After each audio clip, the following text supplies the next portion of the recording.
Mind media, the voice of India. ఇది భారతీయ స్వరం. రైతుల చట్టము, ఫార్మర్స్ రిఫార్మ్ ఏదైతే జరిగిందో భారతదేశంలో, మొన్న గత ఆదివారం నాడు అది చట్టం పాస్ అయింది. దాని గురించి అసలు దేశంలో కొందరేమో ఇది బాగాలేదంటున్నారు, కొందరు బ్రహ్మాండంగా ఉందంటున్నారు. సో ఈరోజు స్పెషల్ ఏంటంటే ఈ ఫార్మర్స్ బిల్. సో మొట్టమొదటగా మూడు బిల్లులు మొత్తం అదే మూడు బిల్లు అగ్రికల్చర్ రిఫార్మ్స్ అనొచ్చు. లెట్స్ పుట్ లైక్ మనం సంస్కరణలు, వ్యవసాయ సంస్కరణల గురించి మాట్లాడతాం.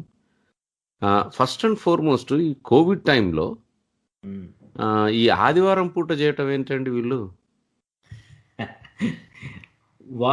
మోడీ గారి గవర్నమెంట్ ఈ అగ్రికల్చరల్ బిల్స్ ఉన్నాయి, అగ్రికల్చర్ రిలేటెడ్ 3 బిల్స్ ఉన్నాయి. ఈ 3 బిల్స్ ని అసలు ఫస్ట్ ఆయన ఆర్డినెన్సెస్ కింద పాస్ చేసేసారు. అవి 6 నెలలు దాటిపోతే కనుక ఎలాప్స్ అయిపోతాయి ఆర్డినెన్సెస్, బిల్ కనుక పాస్ చేయకపోతే. అది కోవిడ్ ఉంది కదా అని చెప్పేసి ముందు ఆర్డినెన్సెస్ పెట్టేశారు. కానీ కోవిడ్ ఉంది కదా అని పార్లమెంట్ లో బిల్స్ పాస్ చేయకుండా ఎన్నాళ్ళని పెట్టుకుంటారు. అందుకని ఏం చేశారంటే అంతా ముందుగా అపోజిషన్ వాళ్ళతో మాట్లాడారు, తక్కువ వ్యవధిలో ఎక్కువసేపు రన్ చేయడం కోసం అని చెప్పి వీకెండ్ రన్ చేసేద్దామని చెప్పి సాటర్డే సండే కూడా రన్ చేశారు పార్లమెంట్ని. తక్కువ రోజుల్లో నెంబర్ ఆఫ్ డేస్ ఎక్కువ లేకుండా ఉంటే వీళ్ళందరూ ఒక చోట ఉండటం ఇలాంటిది ఉండదు కదా. వచ్చిన వాళ్ళు హెల్తీగా బ్యాక్ వెళ్ళిపోవటానికి ఉంటుంది కదా ఎంపీలు. అది ప్లస్ సోషల్ డిస్టెన్సింగ్ అవన్నీ అన్ని శానిటైజేషన్స్ అన్ని ముందుగా తీసుకుని వాళ్ళు ఆ పార్లమెంట్ని ఎక్కువ రోజులు స్ప్రెడ్ చేయకుండా తక్కువ రోజుల నుంచి అయిపోగొట్టేశారు. అందుకని వీకెండ్ కూడా వర్క్ చేశారు. అది వీకెండ్స్, లేట్ నైట్స్ అన్ని వర్క్ చేశారు.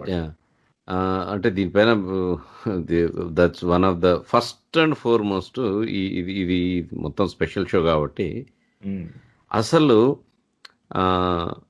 ఒరిజినల్గా వీళ్ళకి ఏముంది అంటే మన రాజ్యాంగ ప్రకారము ఈ వాళ్ళకి రైతులకి బెనిఫిట్లు అనేవి ఇప్పుడు ఇది కొత్తగా అమెండ్మెంట్ అయిన బిల్లు, కొత్త బిల్లు అనుకోవచ్చు. ఇది కొత్త బిల్లులు 3.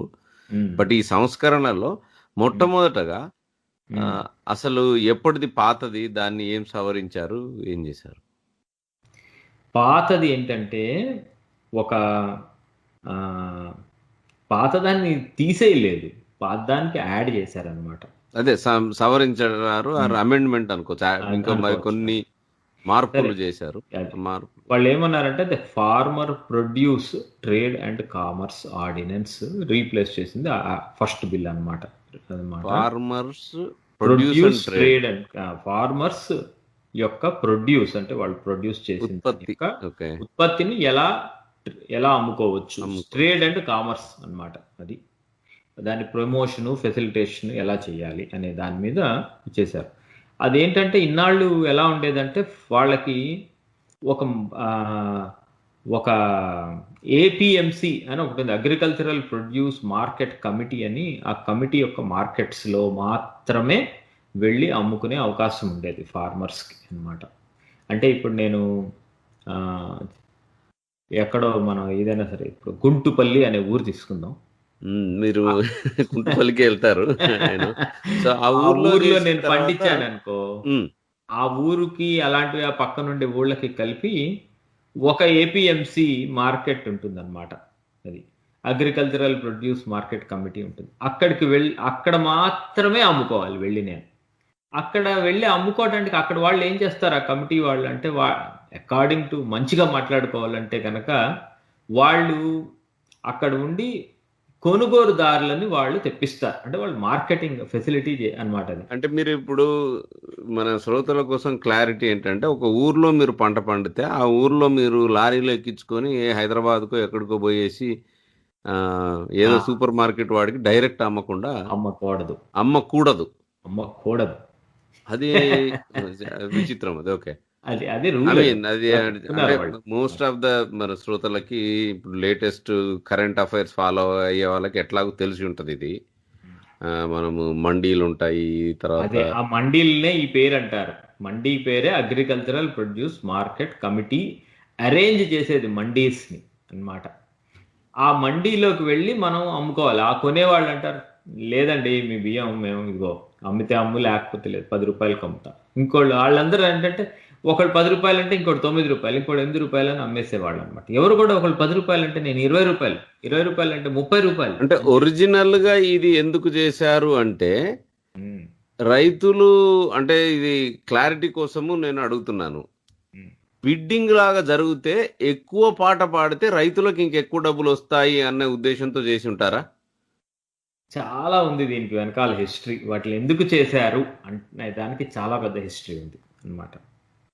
ఓకే, ఇది అంటే మునుపు ఇదంతా మనం ఈ సవరణల కన్నా ముందు ఈ అగ్రికల్చర్ మార్కెట్ యార్డ్ లో ఎందుకు అమ్మాలి అన్న దాని వెనకాల ఓకే ఏముంది? సదుద్దేశంతో చెప్తా. ఫస్ట్ అసలు ఉద్దేశం ఏమని చెప్పేవాళ్ళంటే, ఇప్పుడు ఫార్మర్ కనుక వంకాయల చిన్నవి తీసుకుందాం మన ఎగ్జాంపుల్ కోసం మాట్లాడుకోవటానికి. వంకాయలు పండించాడు అనుకోండి, మీరు ఒకసారి 1970s 60s 50s కి వెళ్ళండి, ప్రతి ఒక్కళ్ళు తినాలి తిండి, రైట్?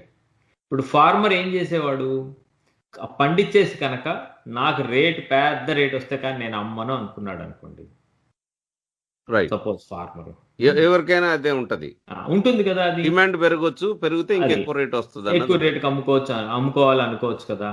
ఆ ఎక్కువ రేటుకి ఎక్కువ పెట్టి కనుక బయట వాళ్ళు కొంటే ఆ కొన్నదాన్ని రిటైల్కి వచ్చేటప్పటికి ఇంకా ఎక్కువైపోతుంది కదా. ఆ రిటైల్ ఇంకా ఎక్కువైపోతే కనుక కామన్ పీపుల్ కొనుక్కోలేకుండా ఉంటారు. కాబట్టి ఒక రకమైన కంట్రోల్ ఉండాలి, ప్రైస్ మరీ ఎక్కువ వెళ్లకుండా ఉండేటట్టు అనేది ఉద్దేశంతో పెడుతున్నాము. ఇది ఈ రెస్ట్రిక్షన్స్ ఏంటంటే ఈ ఈ ఏరియాల్లో పండించిన పంటలు ఇవన్నీ స్టేట్ గవర్నమెంట్లు పెట్టేవి. ఇవి అగ్రికల్చరల్ ప్రొడ్యూస్ మార్కెట్ కమిటీ అనే స్టేట్ గవర్నమెంట్లు తయారు చేసిన కమిటీలు. అంటే ఏ రాష్ట్రం వాళ్ళు ఆ రాష్ట్రంలో, అవును, మీరు ఏ జిల్లా వారీగా వెళ్తుంది అనుకుంటది. జిల్లా ఏముంది, ఇంకా లోవర్ లెవెల్లో ఉంటుంది. ఎప్పుడు ఇది జిల్లా కూడా కాదు, మార్కెట్ అవి ఊళ్ళ లెవెల్లో ఉంటాయి. 10 తాలూకాలో ఉండేవి. మా జగిత్యాల్లో అక్కడ ఉండేది మండి అన్నమాట. ఆ మండీల్లో అమ్ముకోవాలి అని పెట్టారు. అది వాళ్ళు చెప్పిన ఉద్దేశం అన్నమాట. అది అయితే దాన్ని సదుద్దేశం అంటే ఏంటి? మీరు సదుద్దేశం అంటే డెఫినెట్లీ వాళ్ళకి రైతులకి మంచి డబ్బులు రావాలి అన్నది. మంచి డబ్బులు రావాలి అన్నది కాదు అసలు ఉద్దేశం.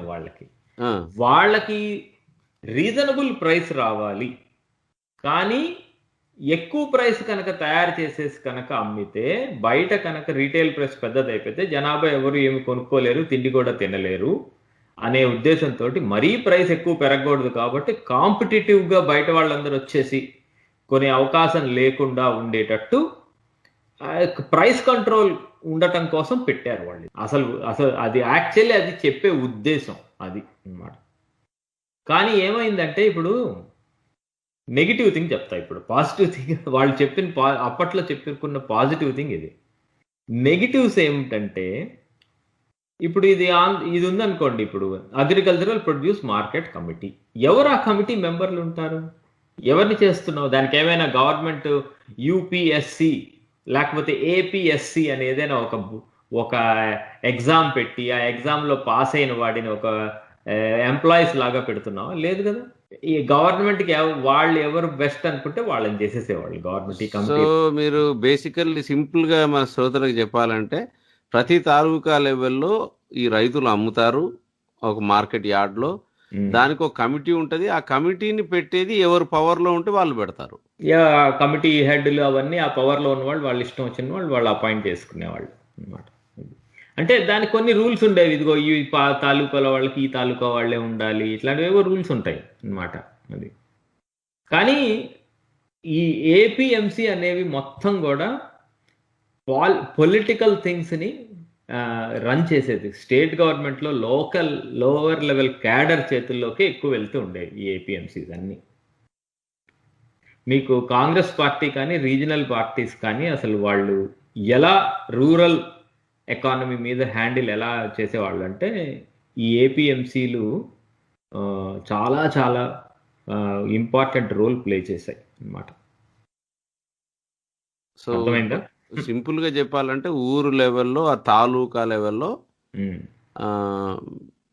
బేసికల్లీ ఈ మార్కెట్ యార్డ్ కంట్రోల్ అంటే తయారు చేసిన ఉత్పత్తి ఏదైతే ఉందో, ఉమ్, సో అక్కడ ఉండేటువంటి, సో వాళ్ళు వాళ్ళ దగ్గర కొన్నాక ఉమ్. వాళ్ళు ఇప్పుడు రైతులు అక్కడ ఉన్న మార్కెట్ యార్డ్ లో కొందరికి అమ్ముతారు. వాళ్ళని దళారులు అనొచ్చా, మిడిల్ మ్యాన్ అనొచ్చా? బాగా అడిగారు మీరు. ఒరిజినల్ ఇంటెంట్ ఇప్పుడు మంచి రెండు ఉన్నాయి, రెండింటికి మాట్లాడుకున్నాం. సదుద్దేశం ఏం చేశారంటే ఆ మిడిల్ మెన్లను ఉండకుండా చేసి ఒక చోట ఒక మార్కెట్ ప్లేస్కి వచ్చేసి రైతులు అమ్ముకోవటం కోసం ఇది కానీ అమ్ముకుంటే పెడుతున్నామన్నారు. రైతులు అమ్మితే కొనే వాళ్ళు ఎవరు? ఇప్పుడు ఫర్ ఎగ్జాంపుల్ నాకు వాళ్ళు బియ్యం, ఎండ్ పర్సన్ ఎవరైనా, ఇంకా మిడిల్ మ్యాన్ తోటి సంబంధం లేదు అక్కడ. ఇప్పుడు నేను బియ్యము, ఉప్పులు, పప్పులు కొనుక్కోవాలనుకోండి, ఉమ్. మీరు ట్రేడర్, మీలాంటి వాళ్ళు ఒక 10 మంది నేను traders ఉన్నారు. కన్స్యూమర్, మామూలు చివరి కన్స్యూమర్ని. చివరి కన్స్యూమర్ ఎలా కొంటాడు? అది హోల్సేల్స్ ఇవన్నీ, రైట్? సో ఇదంతా రైతు హోల్సేల్ వాళ్ళకి వెళ్తది. రైతు డైరెక్ట్ గా చివరి కన్స్యూమర్ కి అమ్మటం అనేది చాలా కష్టమైన పని. అది ఓకే. సో ఇప్పుడు రైతు పంట పండించాడు, ఇప్పుడు తన బియ్యం పండించాడు అనుకుందాం, చిన్నది చెప్తున్నాను నేను మీకు, 100 బస్తాలు ఉన్నాయి. ఆ 100 బస్తాలని తీసుకెళ్లి తనంతట తన షాప్ లో పెట్టుకుని ఆ షాప్ లోంచి 10 మందికి అమ్మటం చేసుకోవచ్చు కావాలంటే అన్నమాట. కానీ అది చాలా కష్టమైన పని. ఎకరాలు పండించి ముందు వాటిని బస్తాలకు వేసి ఆ బస్తాల నుంచి అదేదో చేసి ఇవన్నీ రైతే చేయటం అనేది చాలా కష్టమైన పని. అది అన్ని చేయలేరు రైతులు అట్లా అన్నమాట. అందుకని ఏం చేశారంటే వాళ్ళు ఎవరికి అమ్ముతారు? హోల్సేల్ మార్కెట్ వాళ్ళకి అమ్ముతారు. హోల్సేల్ మార్కెట్ వాళ్ళు ఏం చేస్తారు? ఈ APMC, agricultural produce market committee వాళ్ళు పెట్టిన మండీలకు వచ్చి రైతుల దగ్గర కొనుక్కెళ్తారు. సో ఇక్కడ మొత్తానికి అది ఎవరి చేతుల అనుకోకుండా నేను సింపుల్ గా చెప్తాను మీకు ఒకసారి దీని గురించి, అంటే మంచి అసలు ఉద్దేశం ఏమిటి అనే చెప్తాను. Agricultural produce market committee is a statutory market committee constituted by state government. State government వాళ్ళు పెట్టినటువంటి కమిటీ ఇది. ఓకే. ఎందుకంటే in respect of trade in certain notified agriculture or horticulture livestock products under the Agricultural Produce Market Committee Act issued by that state government అన్నమాట. దాని intentions, సదుద్దేశాలు ఏమిటంటే ensuring transparency in pricing system. Pricing system కి transparency కోసం అని చెప్పి ఇదిగో మండీ పెట్టాను, మండీలో వేలం వేస్తున్నాను, నీ బియ్యం నువ్వు వేలం వేసుకో, ఎవరు కొంటే వాళ్ళకి అమ్ముకో అని చెప్పడం అన్నమాట. అదేంటంటే అదొక్కటి సింగిల్ పాయింట్ టు మార్కెట్ కి ఫార్మర్ కి మధ్య ఒక సింగిల్ పాయింట్ కమిటీ కింద ఉండేటట్టు పెట్టారు అన్నమాట.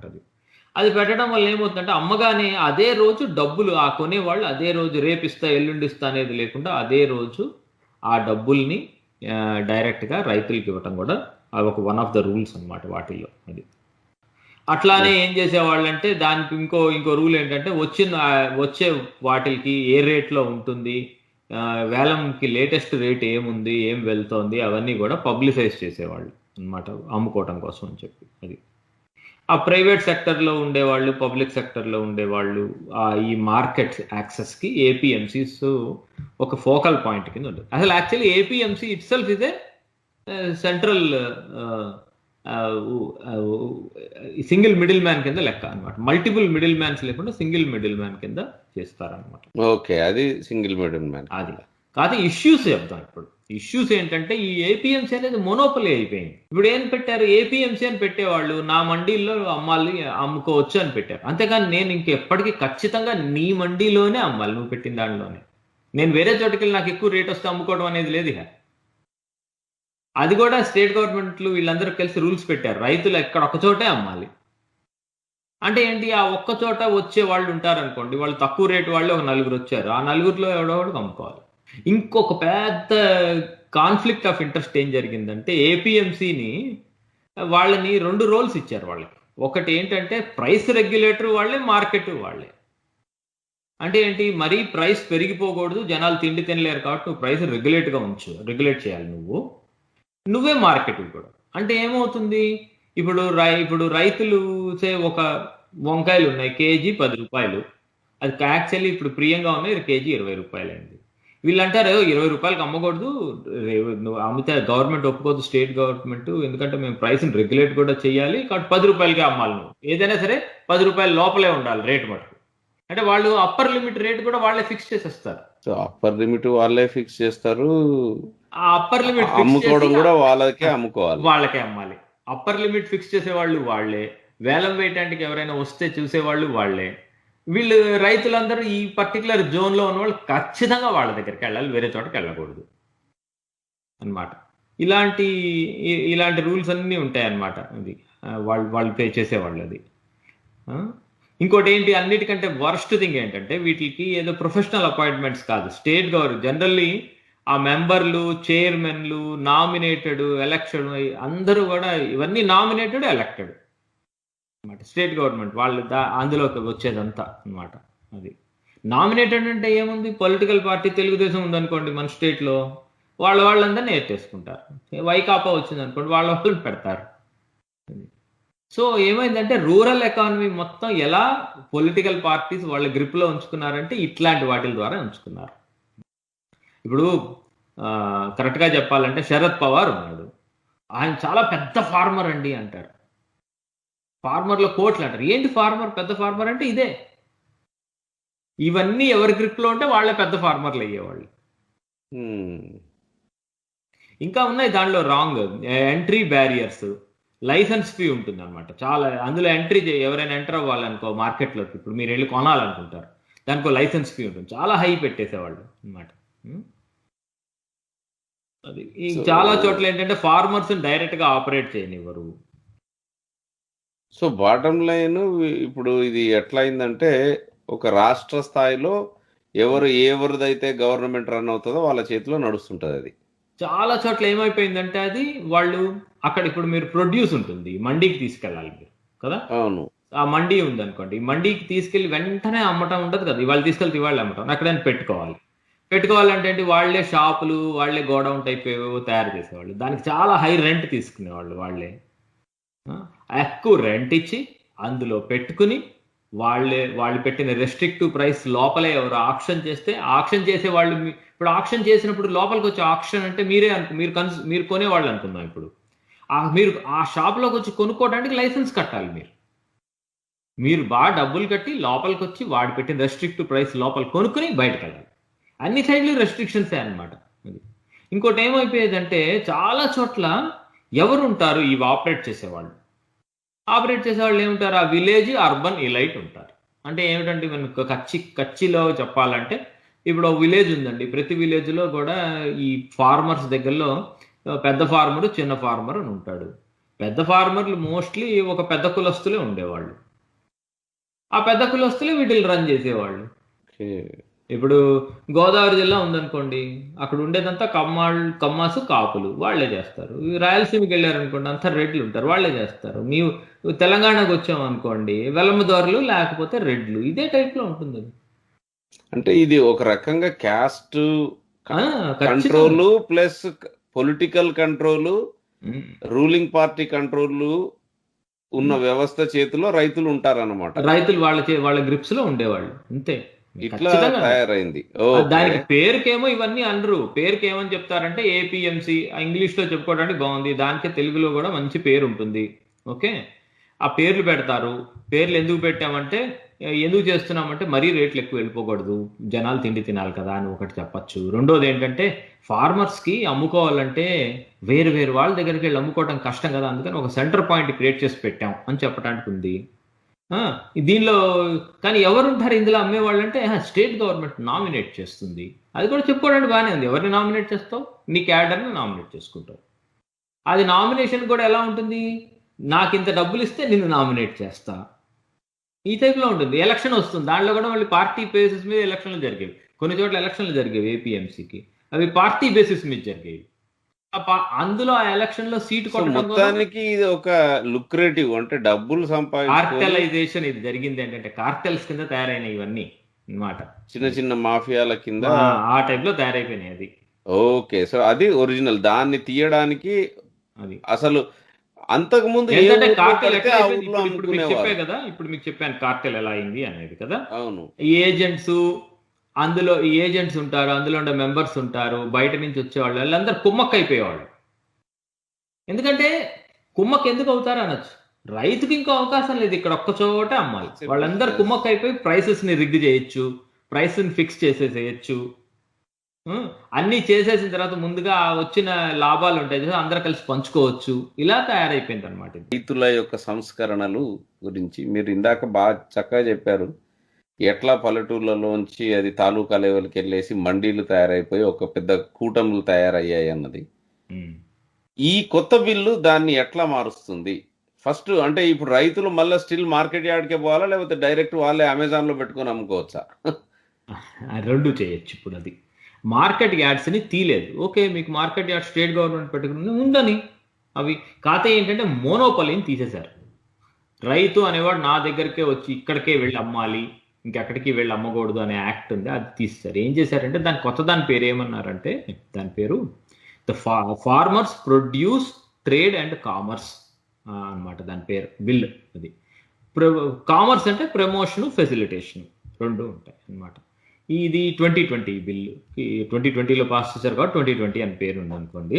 అది ఇందులో ఏం చేస్తారంటే ఇన్సైడ్ ద స్టేట్ వేరే రాష్ట్రాలకు కూడా వీళ్ళు అమ్మేసుకోవచ్చు ఇప్పుడు ఫార్మర్స్ వాళ్ళ ప్రొడ్యూస్. అంటే మీరు ఫస్ట్ నన్ను అడిగారు గుర్తుందా, ఇప్పుడు అక్కడ ఫస్ట్ మీ గుంటుపల్లి ఊరి నుంచి హైదరాబాద్ నుంచి మీరు హైదరాబాద్ వెళ్ళకూడదు అని అన్నారు. అసలు ఎక్కడికి వెళ్ళకూడదు అన్నట్టే అన్నారు మీరు. ఎక్కడికి వెళ్ళకూడదు. ఇప్పుడు ఏంటంటే నా ట్రాక్టర్ లేకపోతే నా ట్రక్ ఉంటే నేను వేసేసుకుని హైదరాబాద్ వచ్చేసి ఎక్కడైనా రేట్ ఎక్కువ వస్తే అక్కడ అమ్మేసేయచ్చు. ఓకే, అది inter state, intra state. Guttupalli నుంచి ఇప్పుడు నేను విజయవాడ వెళ్ళి అమ్ముకోవచ్చు, విశాఖపట్నం వెళ్ళి అమ్ముకోవచ్చు, ఇంటర్ స్టేట్ హైదరాబాద్ వెళ్ళి అమ్ముకోవచ్చు, ఒరిస్సా వెళ్ళి అమ్ముకోవచ్చు, నా ఇష్టం.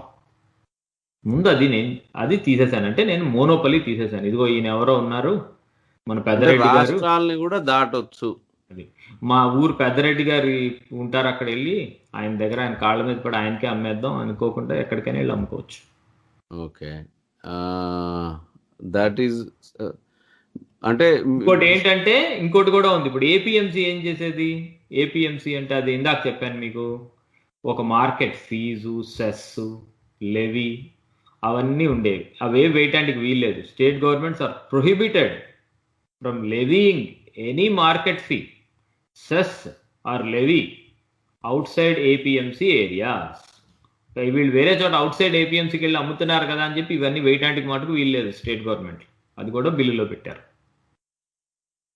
అంటే ఇప్పుడు వాళ్ళు ఇండైరెక్ట్ గా ఏంటంటే అది ఇంతకు ముందు రాష్ట్ర స్థాయిలో రకరకాల పొలిటికల్ పార్టీలు కానీ లేకపోతే గ్రూపులు కానీ కులాల వారిగా లేకపోతే వాట్ ఎవర్ ఒక లూటీ చేసే ఒక మాఫియా లాగా చేసుకునే దాని నుంచి ఫ్రీడమ్ అంటే మళ్ళీ ఇప్పుడు ఫర్ ఎగ్జాంపుల్ మీరు ఎక్కడో కుంటుపల్లిలోంచి మీరు హైదరాబాద్ కాకుండా మహారాష్ట్రలో ఎక్కడికో నాందేడ్ పోయి అమ్మొచ్చు అంటారా? అమ్మచ్చు. కానీ ఒకటి అమ్మచ్చు అనేది బానే ఉంది. అదొక్కటే కాదు జరగబోయేది.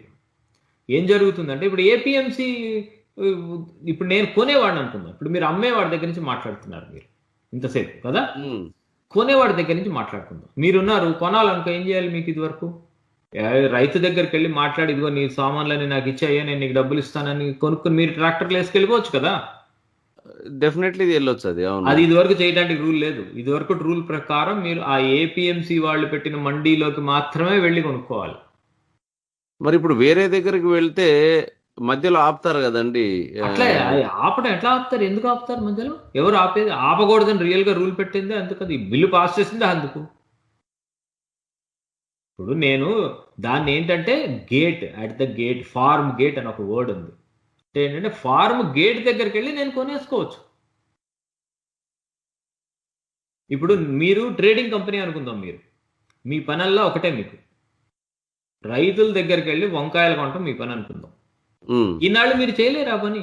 మీరు వెళ్ళి ఏపీఎంసీ వాళ్ళతో కాంట్రాక్ట్ పెట్టుకుని వాళ్ళ కాళ్ళు వేళ్ళు పట్టుకుని వాళ్ళకి లైసెన్స్ ఫీజులు అవి ఇవి కట్టుకుని వాళ్ళలో కొంతమందిని ఫేవరెటిజం అడుక్కుని అక్కడ నుంచుని ఉంటే ఈ రైతు తీసుకొచ్చి అక్కడ అమ్మితే వాళ్ళు పెట్టిన రేటుగా రైతుకి డబ్బులు ఇచ్చేసేసి రైతుకు తీసుకుని వెళ్తారు మీరు, అంతే ఇన్నాళ్ళు. అందులో ఏమైపోయింది? నెక్సస్ ఫార్మ్ అయింది. ఏపీఎంసీ వాళ్ళ ద్వారానే అమ్మాలని స్టేట్ గవర్నమెంట్ రూల్ పెట్టేటప్పటికల్లా ఆ ఏపీఎంసీ దగ్గరికి వెళ్ళి వాడి కాళ్ళు వీడి కాళ్ళు పట్టుకుని మీరు కొనుక్కునే, ఈవెన్ ట్రేడర్ చేసుకోవాలన్నా మీరు కూడా కొనుక్కోవడానికి అవకాశం లేదు సరిగ్గా. మీకెంతో రికమెండేషన్లు ఉంటే తప్ప అయ్యేది కాదు అవన్నీ. వాళ్ళే ఏం చేసేవాళ్ళు అంటే ఆ ఏపీఎంసీలో ఉండే వాళ్ళే బయట బిజినెస్లు ఉండేవి, ఆ బిజినెస్లు వాళ్ళకి వాళ్ళే అమ్ముకునేవాళ్ళు, ఫ్రీ ట్రేడ్ అని పేరు పెట్టి. ఇప్పుడు అట్లా కాదు, అసలు మీకు ఏపీఎంసీతో సంబంధం లేదు, వెళ్ళిపోతారు. పుల్లవరావు గారు మీరు వేసిన పంట నాకు ఇచ్చేసేయండి, ఇంత ఇస్తాను, మీకు ఓకేనా, ఫార్వర్డ్ కాంట్రాక్టింగ్ అయిపోయి.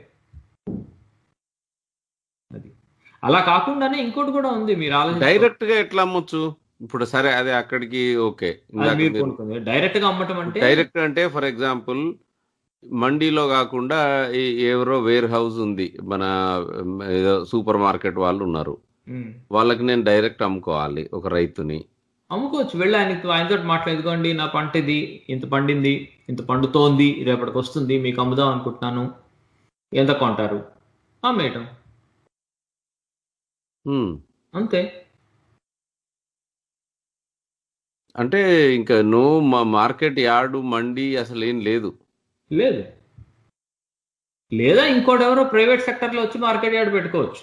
ఇప్పుడు మీరు నేను ఉన్నాం, డబ్బులు ఉన్నాయి అనుకుందాం, సరే మళ్ళీ ఎగ్జాంపుల్ మనం గుంటుపల్లి అనేవి అనుకుందాం, ఆ గుంటుపల్లి దగ్గర చిన్న ల్యాండ్ కొనుక్కుందాం, అది నేను మార్కెట్ యార్డ్ పెట్టాను, బాబులారే ఇక్కడికి వచ్చి అమ్ముకోండి, మేము కొంటాం, ఏపీఎంసీకి వెళ్లకుండా నా దగ్గరకు వచ్చి అమ్ముకోవచ్చు.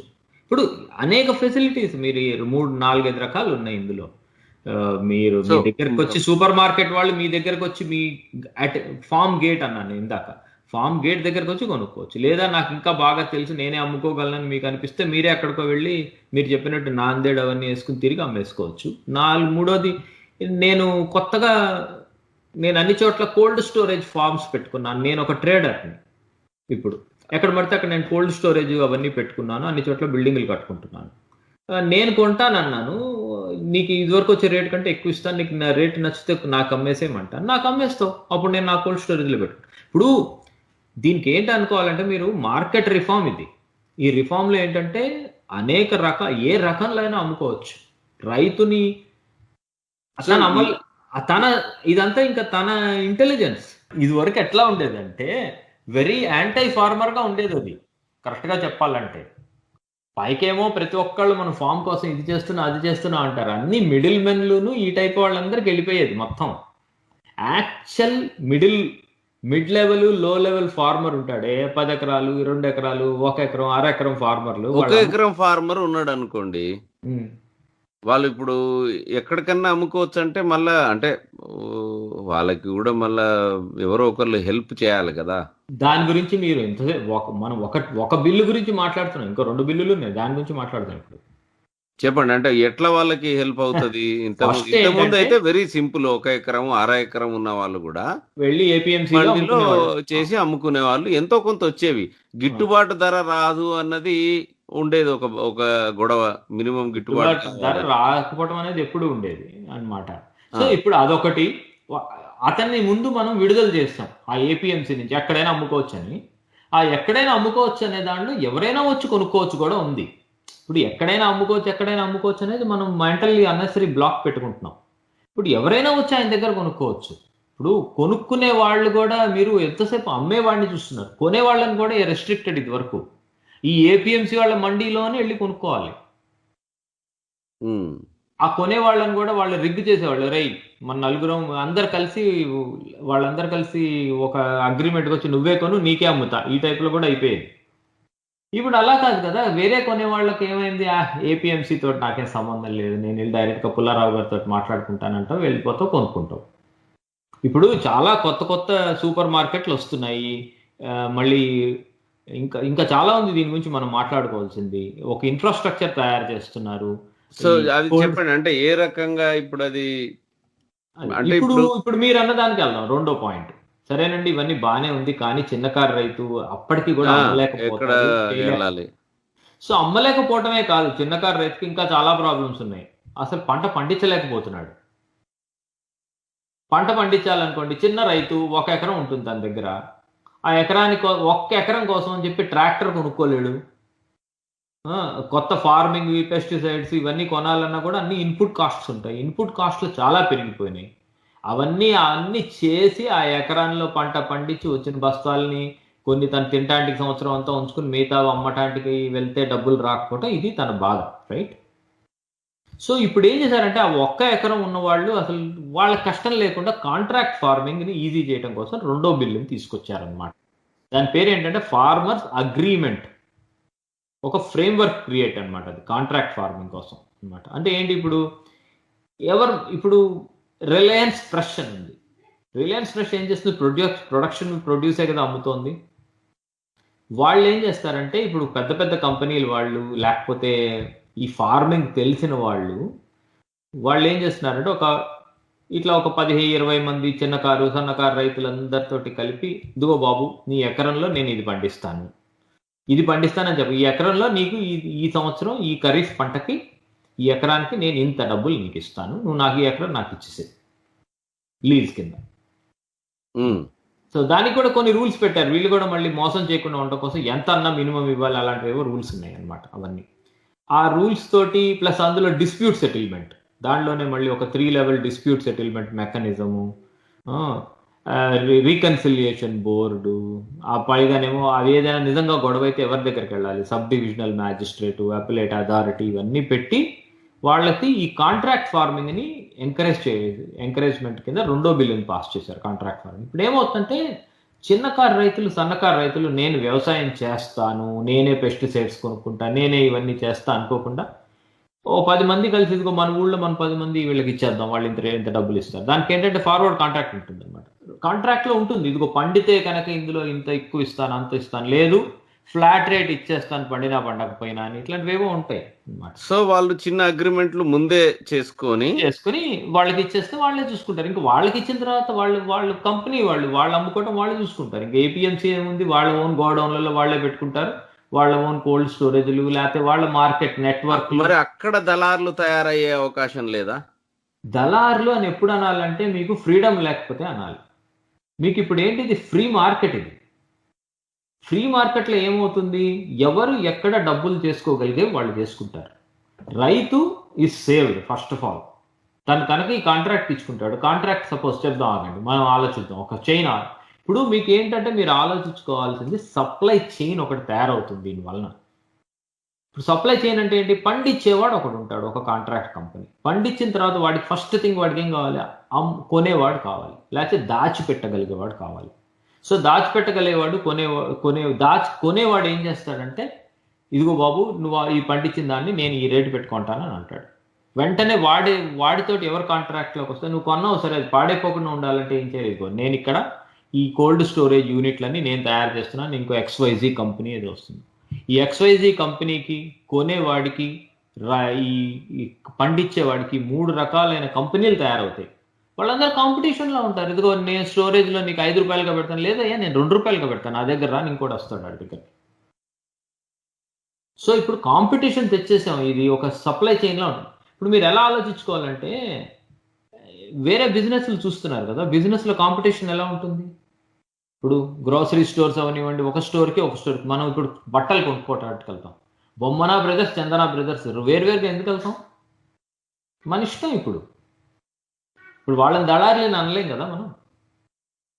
అర్థమైందా మీకు? అబ్సల్యూట్లీ కెనాట్ సే దళారి అని అనలేము, ఆప్షన్ ఉంటుంది మనకి.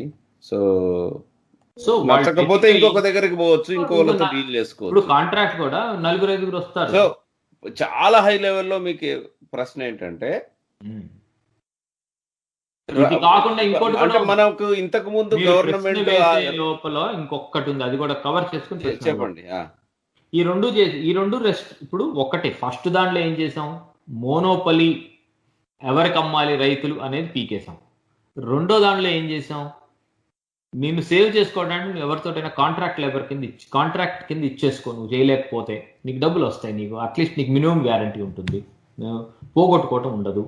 ఆ కాంట్రాక్ట్ అది క్రియేట్ చేయడం వల్ల ఒక ఫ్రీ మార్కెట్ ప్లేస్ క్రియేట్ చేసి పెట్టాం. అంటే ఒక supply chain competitive market for rural economy తయారు చేసి పెట్టాం రెండో దాంట్లో. మూడోది ఇంకోటి కూడా ఉంది. వాళ్ళు ఇది ఇన్నాళ్ళు మనకు ఒక రూల్ ఉండేది ఏంటంటే ఎసెన్షియల్ కమోడిటీస్ అని యాక్ట్ అని ఒకటి ఉండేది. అంటే ఏంటంటే కొన్ని రకాలైన ఉండేవి అందులో, పల్సెస్ లేకపోతే బియ్యం ఇలాంటివి ఎట్టి పరిస్థితుల్లో దాచిపెట్టకూడదు, రేట్ వచ్చే వరకు, రేట్ వచ్చిన తర్వాతే అమ్మాలి, రేట్ వచ్చిన తర్వాత అమ్మటం కాదు, ఈ రేటుకి అమ్మేసేయాలి ఎందుకంటే తిండి లేకుండా పోతుంది జనాలకి, అలాంటి రీజన్స్ వలన ఎసెన్షియల్ కమోడిటీస్ యాక్ట్ ఉండేది. దానికి కొన్ని రీజన్స్, మంచి రీజన్స్ ఉన్నాయి, మనం దాన్ని పూర్తిగా విమర్శించకూడదు. కానీ ఆ యాక్ట్ వల్ల ఏమైపోయిందంటే రైతుకి ఎప్పుడు కొన్ని వస్తువులు పండించిన రైతులకు ఎప్పుడు రేట్ వచ్చేది కాదు సరిగ్గా అన్నమాట. అది అప్పటికి ఎంఎస్పి ప్రైస్ ఉంది. ఎంఎస్పి ప్రైస్లో అమ్మేవాళ్ళు చాలా తక్కువ ఉంటారు. 9% కూడా లేదు మొత్తం అందరూ ఎంఎస్పి ప్రైస్లో అమ్మడం. గవర్నమెంట్ పెట్టిన ఎంఎస్పి ప్రైస్లు వేరే వాళ్ళకే అమ్ముకోవాల్సి వచ్చేది రైతులకి. అది తీసేసారు ఇప్పుడు ఆ ఎసెన్షియల్ కమోడిటీస్ యాక్ట్ అనేది. అందులో ఏది నీ ఇష్టం, అది ఫ్రీ, నువ్వు దాచుకోవాలంటే దాచుకో, నాకేం పర్లేదు. ఇప్పుడు నువ్వు బియ్యం అమ్ముకోవాలి, నాకు రేట్ వచ్చినప్పుడు అమ్ముకుంటాను, దాచుకున్నావు అనుకో, దాచుకో, నాకేం పర్లేదు. గవర్నమెంట్ ఎందుకు చేసింది అని అడగచ్చు మీరు. ఇదివరకు గవర్నమెంట్ కి మినిమం కొంత అమ్ముకోవాలన్నది కూడా ఒక రూల్ ఉంది కదండి. అది కూడా తీసేశారు వాళ్ళు. ఇప్పుడు ఎంఎస్పి ప్రైస్ పెడతాను కావాలంటే గవర్నమెంట్ ఆ రేట్ తోటి ప్రొక్యూర్ చేసుకుంటుంది వెళ్ళి వీళ్ళ దగ్గర. ఇప్పుడు ఏం చేశారంటే అంతా free, everybody has to compete and get it. ఎవరికి కూడా స్పెషాలిటీ క్రియేట్ చేసి నాకే అమ్మాలి, నా దగ్గరే దాచుకోవాలి, ఇందులోనే పెట్టాలి, అట్లానే చేయాలి, ఈ రూల్స్ లేవు. You are free. నీ బంధాలను తెంచేశాను, నీ ఇష్టం, పరిగెత్తుకో అన్నాడు రైతుని. అది సో మరి ఓకే, ఇది చాలా ఇంపార్టెంట్. ఎసెన్షియల్ కమోడిటీస్ యాక్ట్ ఎందుకు తీశారనేది చెప్తాను మీకు. అది గవర్నమెంట్ కాదు, ఇప్పుడు దేశానికి వచ్చిన కాన్ఫిడెన్స్. జనరల్లీ ప్రాబ్లం ఏముంటదంటే ఒకానొక టైంలో డబ్బులు అవన్నీ పక్కన పెడదాము, ఎవరి దగ్గర ఎంత సంపద ఉంది, తర్వాత ఎవరి దగ్గర ఎంత మిలిటరీ పవర్ ఉంది అన్నది పక్కన పెట్టి తిండికి లేనందుకు గవర్నమెంట్ వాళ్ళు ఆ డబ్బులు వాటిని కాకుండా ముఖ్యంగా తిండికి ఫుడ్ కార్పొరేషన్ ఆఫ్ ఇండియా వాళ్ళు కలెక్ట్ చేసి పెట్టుకునే వాళ్ళు కదా గోధుమల్ని, బియ్యాన్ని. దానికోసం కదా ఇది. ఎసెన్షియల్ కమోడిటీ ట్యాక్స్ ని ఎందుకు పెట్టారంటే రైతులు కానీ ట్రేడర్స్ కానీ హోర్డ్ చేయకుండా ఉండటం కోసం. హోర్డింగ్ అంటే వాళ్ళు దాచిపెట్టకుండా. అది కానీ ఇప్పుడు కావాలంటే నువ్వు చేసుకుంటే చేసుకో, నీ ఇష్టం. ఎందుకంటే గవర్నమెంట్కి ఎందుకు కాన్ఫిడెన్స్ ఉందంటే ఇప్పుడు వాళ్ళు ఏం చేస్తారంటే గవర్నమెంట్కి ఇదివరకు డబ్బులు ఉండేవి కాదు, ఇప్పుడు గవర్నమెంట్ దగ్గర డబ్బులు ఉన్నాయి. ఎవరైనా హోర్డ్ ఎక్కువ చేస్తున్నారు అని తెలిసిందనుకో వీళ్ళు ఏం చేస్తారు, బయట నుంచి అయినా కొనేసేసి ఫుడ్ కార్పొరేషన్ ఇండియా తోటి మార్కెట్లోకి రిలీజ్ చేయించేస్తారు. నీ హోర్డింగ్కి ఇంకా వాల్యూ ఉండదు అప్పుడు. So there is a mechanism ఉంది. ఇప్పుడు నువ్వు ఎక్కువగా హోర్డ్ చేస్తున్నావు అంటే దాన్ని హోర్డ్ చేయకుండా చేసే మెకానిజం గవర్నమెంట్ దగ్గర ఉంది. ఫర్ ఎగ్జాంపుల్ వీళ్ళు ఇదివరకు షుగర్ని దాచిపెట్టేసేవాళ్ళు చాలా రోజులు, బాగా రేట్ వచ్చేసి ఆర్టిఫిషియల్ షార్టేజ్ వచ్చేది. ఆర్టిఫిషియల్ షార్టేజ్ రాగానే ఇప్పుడు గవర్నమెంట్ ఏం చేస్తుందంటే వేరే దేశాల నుంచి కొనేది అమ్మేస్తుంది ఇండియాలో. సో అందుకని ఏంటంటే అది ఇంకా హోర్డింగ్ చేయటం ఉపయోగం లేదని అందరికీ తెలుసు. అందుకని ఎట్లాగో హోర్డ్ చెయ్యనప్పుడు ఈ ఎసెన్షియల్ కమోడిటీస్ యాక్ట్ ఉండటం వలన ఏమవుతుందంటే అది ఉండటం వలన దాని రేట్లు తక్కువ ఉంటాయి వీళ్ళకి. వాళ్ళు అప్పుడప్పుడు వాళ్ళు జాగ్రత్తగా స్టోరేజ్ చేసుకోవటం, అమ్ముకోవటం అనేది లేకుండా ఉండటం వలన వెంటనే అమ్మాలి అని రూల్ ఉండేటప్పటికల్లా వాళ్ళు ఎక్కడ కోల్డ్ స్టోరేజ్ కూడా లేకుండా పాడైపోతున్నామని లో రేట్కి అమ్మేయటం మొదలెట్టారు, అమ్మేసుకోవాల్సి వచ్చేది. ఆ పరిస్థితి లేకుండా ఉండటం కోసం అని చెప్పి ఆ యాక్ట్ని కూడా పీకేశారు. వాళ్ళు కావాలంటే దాచుకోవచ్చు, మంచిగా అమ్మొచ్చు, రేట్ ఎవరికైనా అమ్మొచ్చు, కాంట్రాక్ట్ ఇచ్చుకోవచ్చు, నా పంట నువ్వే పండించుకో నా పొలంలో అని. Okay, wonderful. అది ఓకే, ఇదంతా బాగానే ఉంది. విమర్శ ఏంటంటే ఐ థింక్ అది మనం ఇంకొక లాస్ట్ సెక్షన్ లో మనం మాట్లాడదాము. ఐ థింక్ ఇవి చాలా పెద్ద టాపిక్ కవర్ చేసాము. ఇప్పుడు ఇవి ఇంతకు ముందు ఎలా ఉంది, ఇప్పుడు ఎట్లా మారింది, ఎక్కడికంటే అక్కడికి వాళ్ళకి వెళ్ళి బేసికల్లీ వాళ్ళకి స్వాతంత్రం లభించినట్టు రైతులకి. మరి ఇంత ఇది సంచలనం సృష్టించినటువంటిది, మొత్తం దేశాన్ని మార్చేసే అటువంటి ఈ చట్టాన్ని ఎందుకు కొన్ని రాష్ట్రాలు ముఖ్యంగా పంజాబ్, హర్యానా వాళ్ళు ఎందుకు గొడవ చేస్తున్నారు? సెప్టెంబర్ 25 షో రమణ గారు షో లాస్ట్ లో మీరు ఇంతకుముందు చక్కగా చెప్పారు. ఫస్ట్ దాని బ్యాక్గ్రౌండ్, ఆ తర్వాత కరెంట్ చట్టం అంటే ఇప్పుడు మార్పులు ఎలా ఉన్నాయన్నది. కానీ ఇప్పటికి కూడా కొన్ని రాష్ట్రాలు ముఖ్యంగా అకాలీదళ్ మంత్రిని సిమ్రన్జిత్ కౌర్ కదా ఆవిడ వదిలేసి వెళ్ళిపోయారు. ఆవిడ రిజైన్ చేసేసి బీజేపీ గవర్నమెంట్ లోంచి. పంజాబ్ రాష్ట్రము, హర్యానా రాష్ట్రం ఏంటంటే అవి మాకు బాగాలేదని అన్నారు, ఈ చట్టం బాగాలేదన్నారు. మీరు చెప్పింది ఏంటంటే ఫార్మర్స్ అందరూ, రైతులు హ్యాపీగా ఎక్కడికంటే అక్కడ వెళ్ళిపోవచ్చు అని మీరు అంటున్నారు. చిన్న చిన్న రైతులు ఇప్పుడు మండీ సిస్టమ్ ద్వారా వాళ్ళ కొద్ది గొప్ప ఒక ఎక్స్పెక్టెడ్ డబ్బులు అయితే వచ్చేవి. ఇప్పుడు ఏమైందంటే వాళ్ళు మీరు ఇందా కోఆపరేట్ లాగా చేసుకొని ఎవరికన్నా అప్పచెప్పుకోవచ్చు అనుకున్నారు చూసారా, వాళ్ళ చేతుల్లో పడిపోతే ప్రైవేట్ వాళ్ళ చేతుల్లో ఉన్న డబ్బులు కూడా రాకుండా ఇంకా వాళ్ళ చేతిలో బందీలు అవ్వచ్చు కదా. అది మీరు అనుకుంటున్నారు అసలు ఎక్స్పెక్టెడ్ అసలు మనీ. ఈ రెండు రాష్ట్రాలు ఎందుకు అంటే బాగా చెప్పారు. ముందు అసలు వీళ్ళు ఎందుకు విమర్శిస్తున్నారో చెప్తాను. ఒక ఫస్ట్ ఒక మిత్ని తీసేద్దాం మనం. ఫస్ట్ ఎవరికైనా ఒకళ్ళకి పెద్ద రైతు అని ఉన్నాడు అనుకుందాం. పెద్ద రైతుకి 100 ఎకరాలు ఉన్నాయి, ఇంకేముంది, అందుకని కోట్లు సంపాదించేశాడు అంటారు. నిజంగా చెప్పాలంటే చిన్న రైతు తన పొలంలో వేసుకునే బియ్యం బస్తాలు అమ్మేది, పెద్ద రైతు తను 100 ఎకరాలు వేసుకునే బియ్యం బస్తాలు అన్నీ ఒకటే. చిన్న రైతుకి ఎంత రేట్ వచ్చిందో పెద్ద రైతుకి కూడా అంతే రేట్ రావాలి. కానీ పెద్ద రైతుకి ఏమైంది, ఆ పెద్ద రైతుకి ఎక్కువ రేట్ వస్తుంది, చిన్న రైతుకి తక్కువ రేట్ వస్తుంది, ఈక్వల్ రేట్ రావట్లేదు. ఎందుకని, పెద్ద రైతే ఈ ఏపీఎంసీలో ఉండే మోనోపలీస్లో హ్యాండిల్లో ఉంటున్నాడు. ఆ పెద్ద రైతే పొలిటికల్ గా ఎమ్మెల్యే అవుతున్నాడు. ఎందుకంటే ఆయన పెద్ద రైతు కాబట్టి డబ్బులు ఉంటాయి కాబట్టి వీళ్ళందరితో కుమ్మక్కై. అది ఇంకోటి ఏంటి, రైతులకి ట్యాక్స్ లేదు. అందుకని ఏంటి, ఈ పెద్ద రైతు ఏమైపోయాడు, ఇప్పుడు 100 ఎకరాలు ఉన్నాయి కాబట్టి ఏపీఎంసీ మెంబర్ అవుతాడు. ఏపీఎంసీ మెంబర్ అవడమే కాకుండా నేను 100 ఎకరాలు ఉన్నాయి, ఇదంతా నా చేతిలో ఉంది, మిస్టర్ చీఫ్ మినిస్టర్, నువ్వు ఇక్కడ కనుక నా ఓట్లు, ఈ ఏరియాలో నీకు ఓట్లు రావాలంటే నాతో పెట్టుకున్నట్టు నువ్వు పనికిరావు అంటాడు. సో ఆయన ఏం చేస్తాడు, వెళ్ళి ఈ క్లౌట్ ఉంటుంది, ఆ క్లౌట్ తోటి ఏపీఎంసీలో షార్ట్స్ కాలింగ్ పర్సన్ కూడా ఈ పెద్ద రైతులు 10 మంది ఉంటారు, వాళ్ళే కాల్ చేస్తారు షార్ట్ అన్నమాట. సో వాళ్ళు ఏం చేస్తారు, చిన్న రైతుల దగ్గర నుంచి, ఇదో పుల్లారావు నీకు 10 రూపాయలు ఇస్తాను, ఉంటే ఉంటే లేకపోతే లేదు, నువ్వు ఎవడికి అమ్ముకుంటావు, గూండాగర్ది అక్కడ మీకు. సో ఈ మోనోపలీ, గూండాయిజం, రైతులు, ఆ ఫ్యూడలిజం ఉందే, పాత ఫ్యూడలిజంని ఈ ఏపీఎంసీలు వీటిల ద్వారా కంటిన్యూ చేసుకుంటూ వచ్చాం. ఆ ఫ్యూడలిజం మీద బేస్ అయిన పార్టీలే ఇవన్నీ, ఈ అకాలీదళ్ పార్టీ అవనివ్వండి, లోక్దళ్ పార్టీ అవనివ్వండి. ఫ్యూడల్ క్యాస్ట్ ప్లస్ పెద్ద రైతు ప్లస్ మోనోపలి, ఈ మూడింటిని ఉపయోగించుకుని తరతరాలుగా వస్తున్న ఆ ఫ్యూడలిజంని కొత్త పేర్లతోటి కంటిన్యూ చేసుకుంటూ వచ్చాం మనం. మొఘల్ టైము, నైజాం టైంలో పెట్టింది బ్రిటిష్ వాళ్ళు కంటిన్యూ చేశారు. బ్రిటిష్ వాళ్ళు పెట్టిందని ఆ తర్వాత భారతదేశం స్వాతంత్రం వచ్చిన తర్వాత కూడా ఈ పేర్లు మార్చారు, కానీ అది కంటిన్యూ చేసుకుంటూ వచ్చారు ఫ్యూడలిజం. ఇప్పుడు ఆ ఫ్యూడలిజం, ఆ హోల్డ్ పవర్ పడిపోతుంది దీనివల్ల.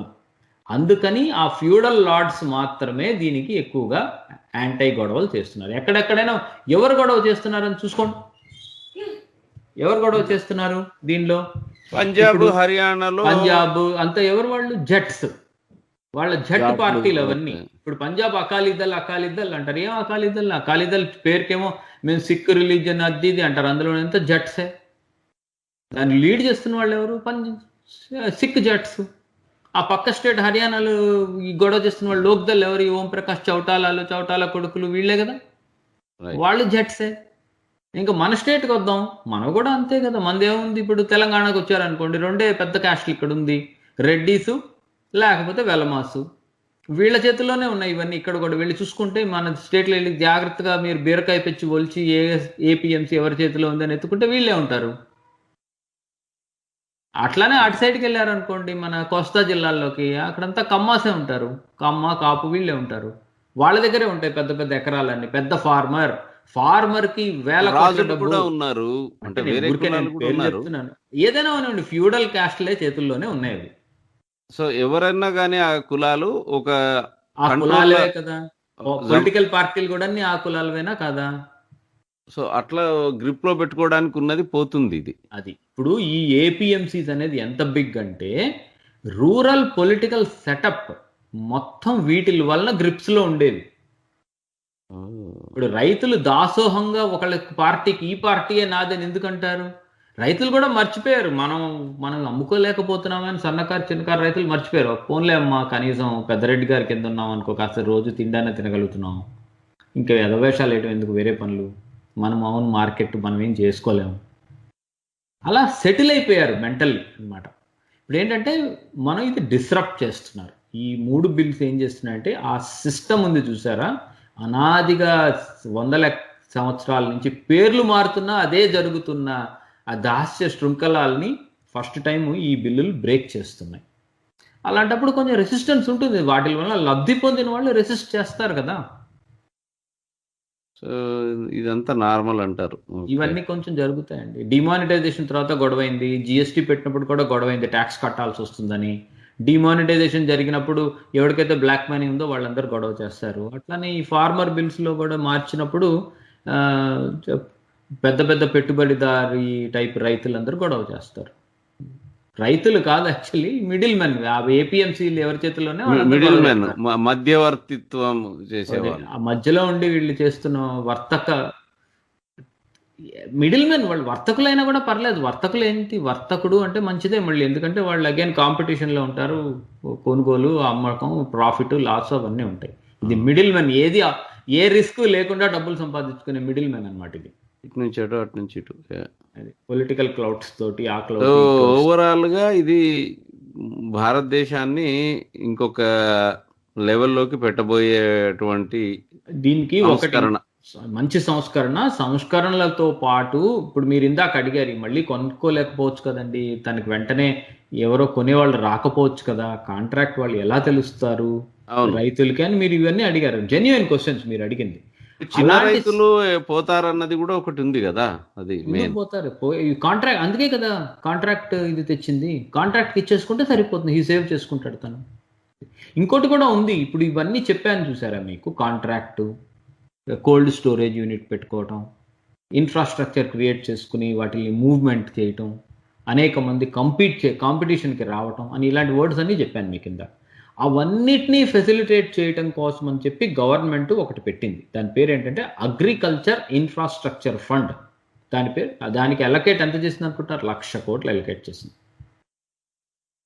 అంటే మీరు ఇప్పుడు ఇన్నాళ్ళు ఇప్పుడు ఆత్మనిర్భరం ప్రాజెక్ట్ కింద మీరు ఒక చిన్న బిజినెస్ పెట్టుకోవాలనుకున్నారు. మీరు చిన్న బిజినెస్ అంటే ఏమిటి, ప్రతి ఒక్కళ్ళు చిన్న బిజినెస్ అంటే ఏదో ఇదేంటది మన ఎలక్ట్రానిక్ చిప్పులు తయారు చేయటం, లేకపోతేనేమో సెల్ ఫోన్లు తయారు చేయటమే కాదు.